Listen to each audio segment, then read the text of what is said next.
सुनो सुशेषा मुद्रा भद्राय राजते मुद्रा छत्रपती शिवरायांना रयतेच्या राजाला स्त्री शिक्षणाची ज्योत पेटवणारी क्रांती ज्योती सावित्रीबाई फुले तसेच महाराष्ट्राच्या राजमाता राष्ट्रमाता राजश्री जिजाऊ साहेबांना माझा मानाचा मुद्रा. आज आपल्या देशाची शान असणारा तो शेतकरी जो रात्रंदिवस घाम गाळून या काळात सोनं पेरतो तो आहे म्हणून आपण इथं आहोत. असं नाही की आपण आहोत म्हणून तो आहे. कुण्या एकेकाळी वावर आहे तर पावर आहे असं म्हणून वावरत होता. आज तो कुणा कोपऱ्यात बसला हे त्यालाच माहित नाही. अरे तो एक असा व्यक्ती आहे तो स्वतः उपाशी राहतो मात्र साऱ्या जगाचं पोट भरतो. अरे त्याच्या कष्टाला पाहून नभालाही बाजू फुटतो म्हणून देव त्याला पावसाच्या रूपाने फळ देत असतो.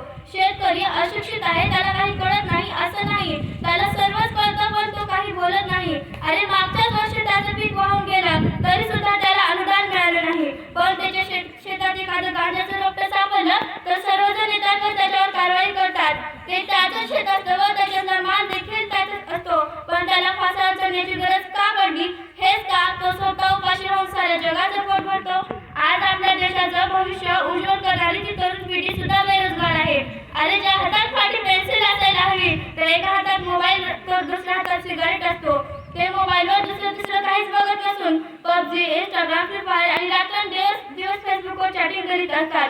पूर्वी शिवरायांचे मावळे म्हणायचे लवकर उठे पळत सुटे लवकर उठे पळत सुटे तलवार तुटे पण पीछे नाही हटे बाई पीछे नाही हटे. आणि आज आमचा तरुण म्हणतो दारू बैठक झाली सुरू दारूतून एक ग्लास मजा येईल खास दारू ट्रिक वाईन वाटे कसे फाईन दारू चोपियर टाका पुढचा गिअर दारू पंचे रंग मिसळून जाऊ गम दारू सत्व ब्रँडी आणाची कणांडी दारू सत्व विस्की कॉकटेल करता रिस्की दारू आटम एवढा आणा शेव चिवडा दारू नाव कंट्री मारा करंट एंट्री दारू आहे त्याला स्वर्ग सुखी राहा. शाळेची कविता म्हटली नाही आज तो आवाज वाढव डीजे तुला आईची शपथ आहे असंच काहीतरी म्हणत असतो. आज ही तरुण पिढी पबजी मध्ये बुडाली तर दारू मध्ये भात चाललेली दिसते. आज प्रत्येक जण म्हणतो दे रे हरी पलंगावरी पण हरी मात्र कोणालाही पलंगावर देत नाही. त्यासाठी काहीतरी केलं पाहिजे जेणेकरून या गरजा महाराष्ट्राची मान उंचावे. यावरून आठवलं की आज आपल्या देशातली स्त्री तरी कुठे सुरक्षित आहे. स्त्रियांना आपण भार समजतो पण ती वास्तवात पेटता अंगार आहे. गंभीर नाही तर खंबीर आहे वार नाही तर तलवार आहे. गंभीर नाही तर खंबीर आहे वार नाही तर तलवार आहे. वार गेला नाही तर धार आहे. स्त्री म्हणजे राग नाही तर एक पेटता अंगार आहे एक पेटता अंगार आहे. दिल्लीपर्यंत प्रत्येक क्षेत्रात स्त्री पुढे आहे. IAS IPS मुख्यमंत्री राष्ट्रपती एवढंच काय सध्याच्या राष्ट्रपती देखील एक स्त्रीच आहेत. स्त्रियांना मारणे त्यावर जुलूम जबरदस्ती करणे आणि कोणी बंद म्हणत नसतो तर तिला तिचा हक्क देणे तिचं आयुष्य स्वतंत्रपणे जगू देणे हे जे देतो तोच खरा मर्द असतो. आपण मुलाला वंशाचा दिवा म्हणतो पण वास्तवात मुलगी वंशाची पंथी आहे. मुलगा वारस आहे तर मुलगी परीस आहे. मुलगा आण आहे तर मुलगी शान आहे. मुलगा संस्कार आहे तर मुलगी संस्कृती आहे. मुलगा शब्द आहे तर मुलगी अर्थ आहे मुलगी अर्थ आहे. स्त्रियांना मान सन्मान मिळत नाही त्या समाजात स्त्री सुखी राहिल्याची अपेक्षा करता येत नाही. स्त्रियांना तिच्या सासरीबाईप्रमाणे लावलं जातं. यावर बहिणाबाई चौधरी म्हणतात लेकीचा जन्म घातला कुणा वेड्यानं लेकीचा जन्म घातला कुणा वेड्यानं पराया घरी बैल राबतो भाड्यानं लेकीचा जन्म ही जसा बाबांचा पाला वारा आला तसा वाहून गेला. स्त्री म्हणजे घरातील मोलकरी नव्हे तर स्त्री म्हणजे नक्की काय हे मी सांगते. मैं स्त्री हूँ मैं नारी हूँ मैं कली हूँ मैं दर्शन हूँ मैं इंसान की गाथा हूँ मैं श्रीमद् भगवद गीता हूँ मैं माता हूँ. इस इंसानों की दुनिया ने न जाने मुझे कितनी संकटें सुनवाई है. कभी जुए में हरवाया तो अपनी परीक्षा सुनवाई है.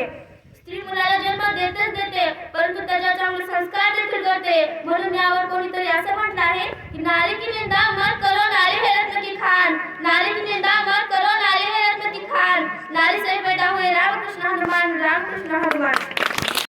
स्वाभिमानाने जगलं पाहिजे. समोर संकट असलं तर मोठा असलं पाहिजे. माणसाचा रिवाजच आहे. माणूस म्हणतो की पैसा आला मी काहीतरी करेन पण पैसा म्हणतो आधी तू काहीतरी कर मगच मिळेल. अरे जगणं ऐकलं स्वाभिमानापोटी असावं जिंकणं वडिलांच्या कर्तव्यापोटी असावं. अरे बाप की दौलत पर घमंड करने में क्या खुददारी है. अरे बाप की दौलत पर घमंड करने में क्या खुददारी है. मजा तो तब है दोस्तों जब दौलत अपनी हो और घमंड बाप करे. जब दौलत आयुष्यामध्ये कोणता निर्णय चुकला तर चुकू द्या अवैध घेऊ नका. यशस्वी कोण होतं जो योग्य निर्णय घेतात ते नव्हे तर घेतलेला निर्णय योग्यच कसा होता हे सिद्ध करणारे होतात. कारण माणसाला मोठ्या पहाडांना नाही तर छोट्या दगडांनाच ठेच लागते. अरे चिराग से न पूछो कि तेल कितना था, सासू से न पूछो बाकी खेल कितना था, पूछना है तो पूछो उस कफन में लिपटे हुए मुर्दे को, जिंदगी में गम और कफन में चैन कितना था, और कफन में चैन कितना था। संघर्ष करावा लागत असेल तर स्वतःला नशीबवान समजा, कारण देव संघर्ष करणाऱ्याला संधी देत असतो, कारण त्याच्यामध्ये क्षमता असते. खरं सांगायचं झालं तर जीवन हा एक पत्त्याचा खेळ आहे. चांगली पानं मिळणं हे आपल्या हातात नसतं, पण मिळालेल्या पानाचा चांगला डाव मांडता यावं यावर तरी आपलं नक्कीच अवलंबून असतं. बिना संघर्ष के कोई महान नहीं बनता, बिना कुछ के जय जयकार नहीं होता. अरे जब तक पड़ती नहीं हथौड़े की चोट तब तक पत्थर भी किसी के लिए भगवान नहीं होता, तब तक पत्थर भी किसी के लिए भगवान नहीं होता. छोटी एवढंच म्हणेन, नन्ही सी चींटी जब दाना लेकर चढ़ती है, चढ़ती दीवारों पर से 100 बार फिसलती है, आखिर उसकी कोशिश बेकार नहीं जाती, क्योंकि कोशिश करने वाले की कभी हार नहीं होती, क्योंकि कोशिश करने वाले की कभी हार नहीं होती. एवढे बोलून मी इथेच थांबते.